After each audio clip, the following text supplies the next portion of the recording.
Olá a todos, sejam bem-vindos ao De Olho no Mercado. Hoje é quarta-feira, 27 de julho de 2022. Lembrando que os estudos não são recomendações de investimento, mas têm caráter educacional, né? O objetivo aqui é ensinarmos e falarmos sobre análise técnica e análise gráfica, tá? E classicamente a gente sempre começa com o mini índice, né? O mini índice que vem tentando fazer movimentos de alta, ainda se mantém sobre essa região aqui, ó, de resistência, que já foi testada outras vezes no gráfico diário, que é esse gráfico à esquerda. E no gráfico semanal, hoje, que ontem não havia conseguido, mas hoje os preços romperam acima da média de 8. Tá, mas no semanal o DI- está muito acima do DI+, e a média de 20 está muito acima. Então, resumindo, no gráfico semanal, os preços têm espaço para subir até 110 mil pontos e podem voltar a cair. Tá? O indicativo de que os preços vão subir e vão continuar em alta é no DMI, essa linha verde ficar acima da linha vermelha. Essa linha branca, que é o ADX, ele está nessa ocasião de cruzamento dessas duas, ele tem que estar no mínimo a 30, e o MACD tem que começar a formar histogramas altistas. No gráfico diário, isso já começou. Só que tem um detalhe, o ADX, essa linha branca que mede a força da tendência, está em 23. Como eu disse, o mínimo ideal é 30. Então, mesmo que os preços estejam em alta, nós não temos um indicativo de que há volume comprador suficiente para elevar os preços, tá? A gente precisa esperar também a formação de um pivô, porque aqui, ó, nós temos as médias móveis. As médias móveis, elas viram para cima, os preços eles sobem, param de subir em determinadas ocasiões, caem até a média, principalmente a média de 20 períodos, que é a principal, toca na média e volta a subir. Tá? E aí nós temos um pivô de alta. Isso ainda não ocorreu no mini índice.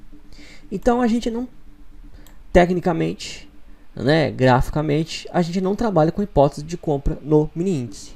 Tá? Pelo menos nos gráficos diário e semanal. Porque a maioria das pessoas são muito precipitadas em montar posições. Você tem que montar uma posição quando tudo estiver indicando, tá? Quando todos os indicadores técnicos estiverem alinhados. O dólar continuou em queda, continuou, hoje teve forte queda no dólar, né? Mais de 2%. Rompeu essa região de suporte, rompeu região de suporte, que era a média de 8 períodos do gráfico semanal. Mas aí nós temos um suporte muito forte, que é a média de 200 em 5,17. Tá? E o DI+ ainda está acima do DI-.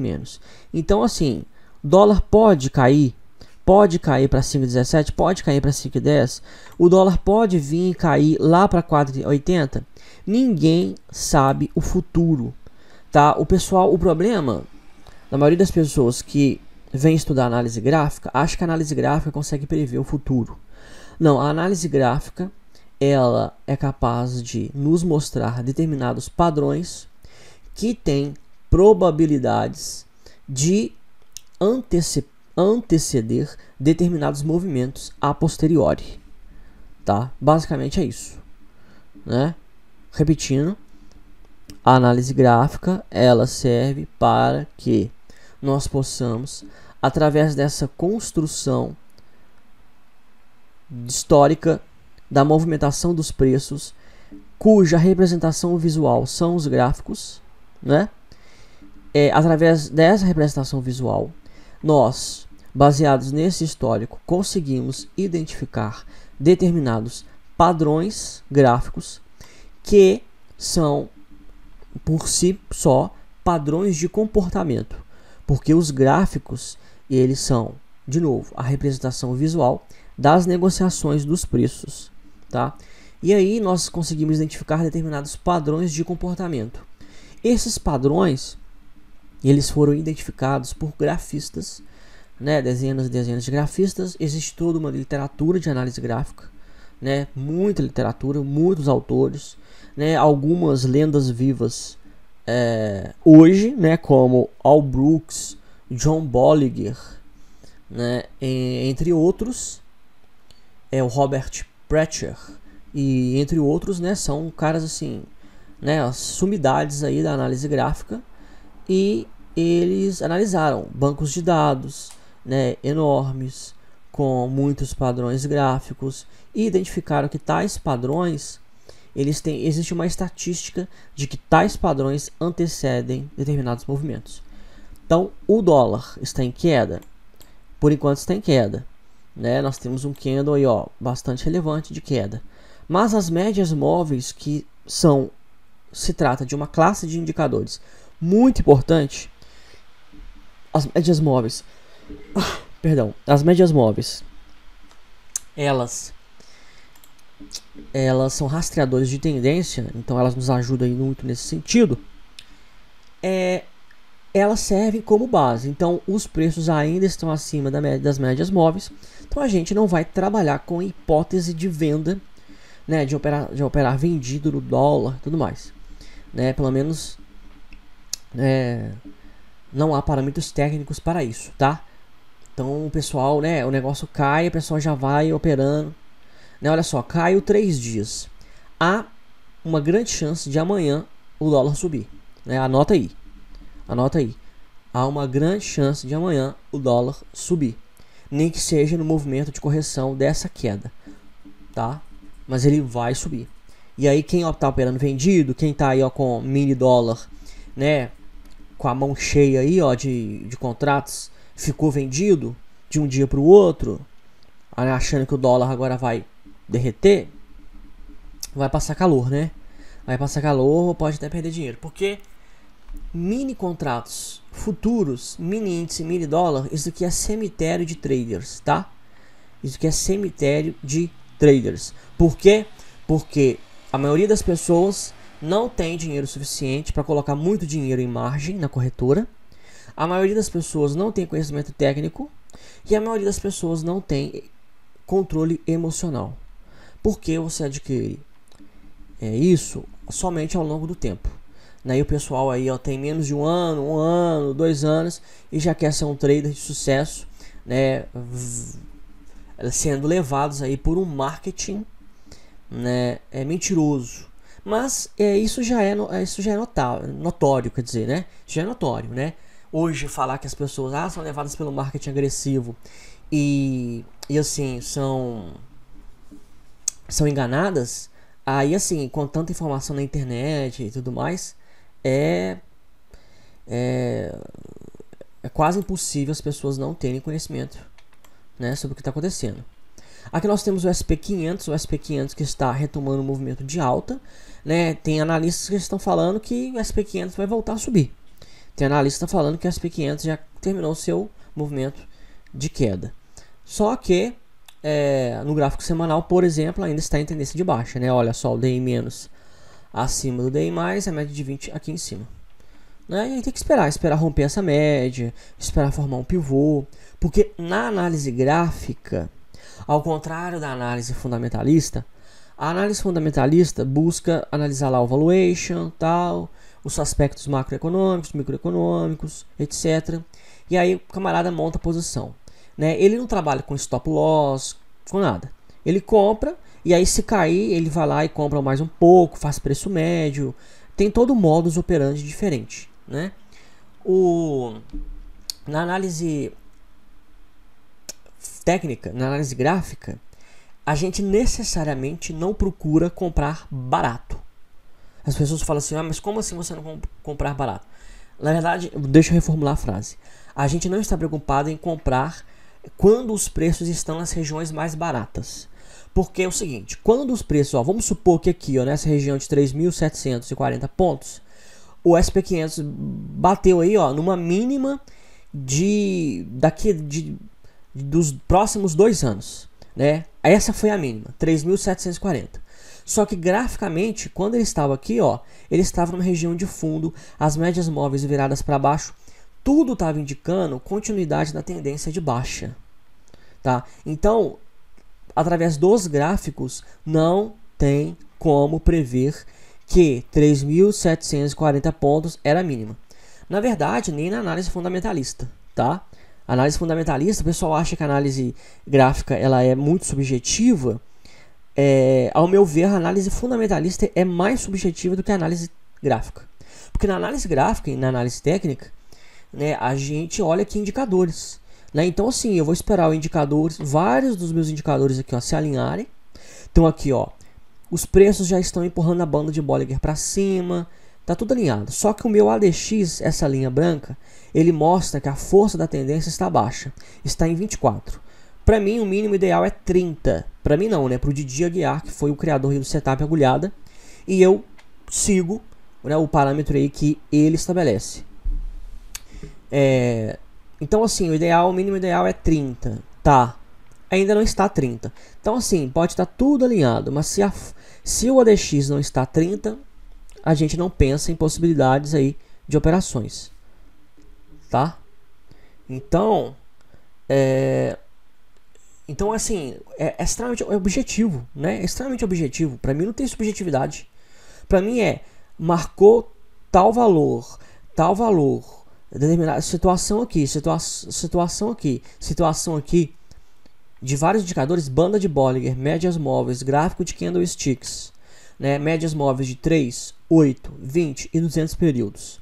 DMI com DI+, DI- e ADX. MACD, histograma e médias móveis.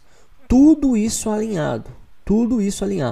Não apenas de um prazo gráfico diário, mas do gráfico semanal também.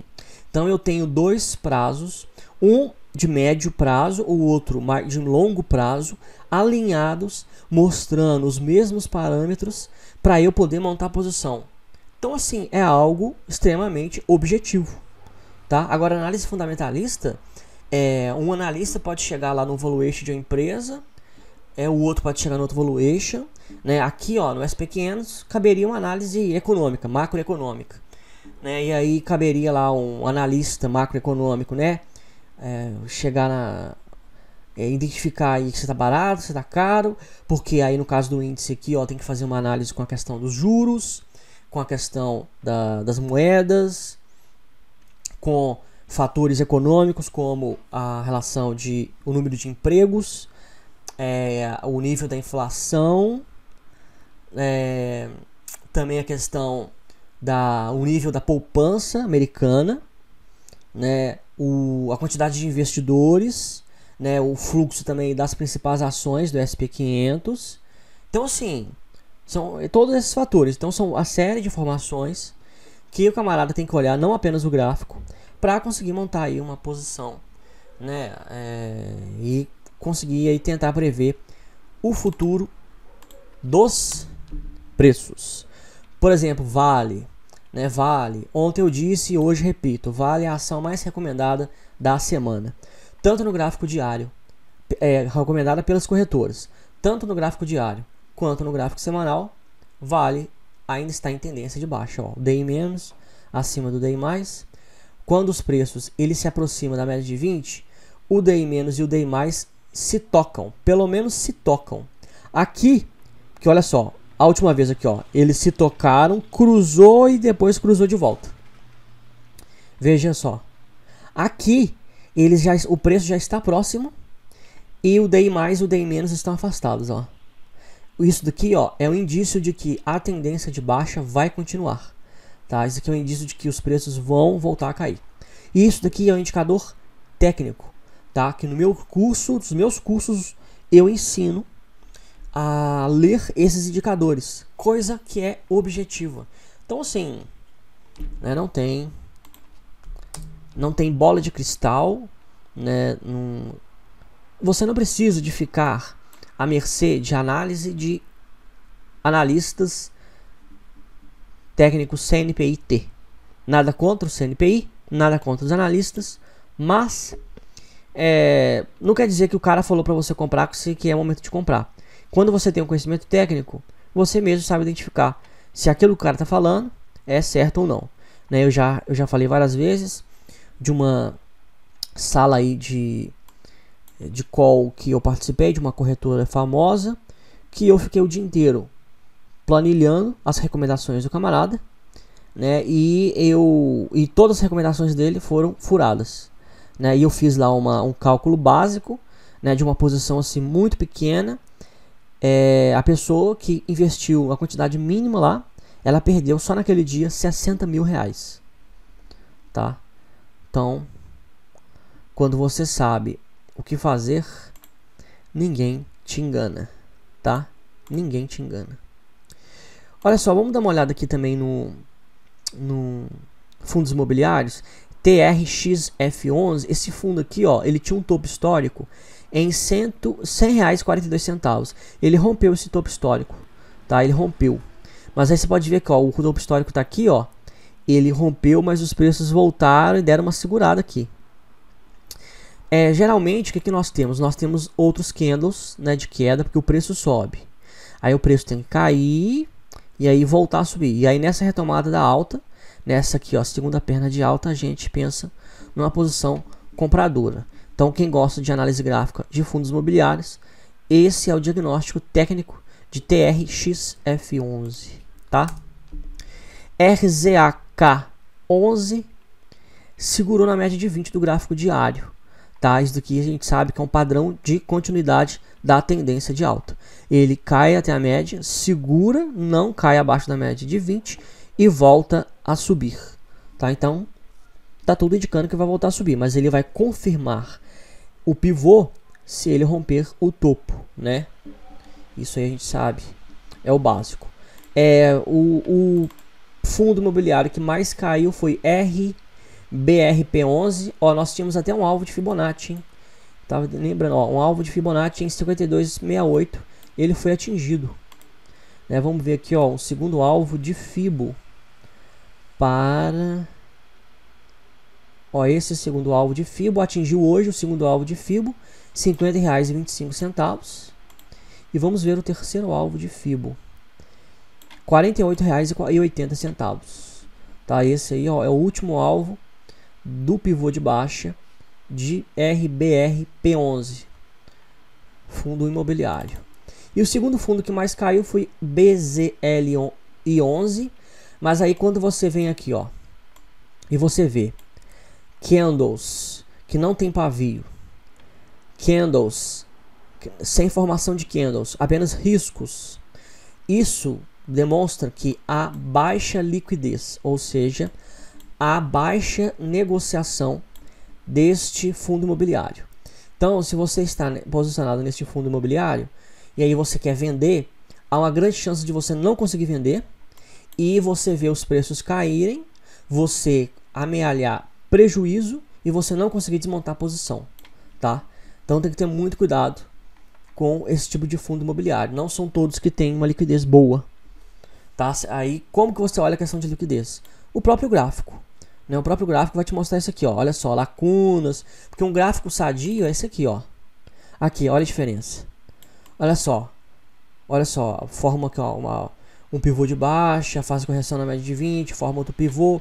Olha os candlesticks com pavios, as médias móveis, beleza. Agora vamos ver voltar nele. Olha só, olha como que a maioria do tempo é em reto, porque fica comprando e vendendo e não há formação de tendência.